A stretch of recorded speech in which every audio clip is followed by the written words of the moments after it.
Wall Street could not maintain an upbeat tone as worries about the global economy creep in. The Dow, S&P 500, and NASDAQ each fell less than a full percent on the day.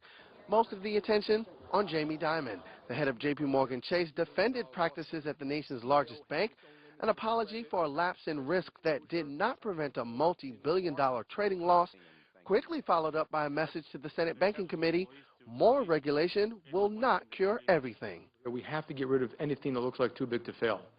We have to allow our big institutions to fail. As part of the health of the system, we shouldn't prop them up.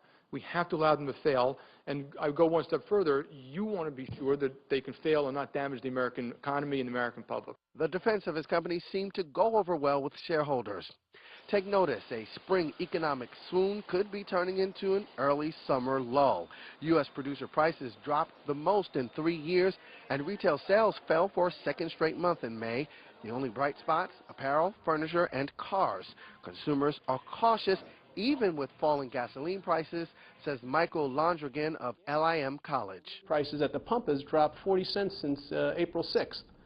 That money, I think, is being spent more on necessities, housing and food, as opposed to going back into the economy at retail sales. OPEC members gathering for a meeting want to cut oil production before a collapse in prices, but they have to convince Saudi Arabia to get on board. A drop in demand is largely behind a $30 drop in crude prices since March. Europe is a big factor in that weaker demand as the economic effects of the debt crisis spread. Most of the major European stock markets finished slightly to the downside. Conway Gittins, Reuters.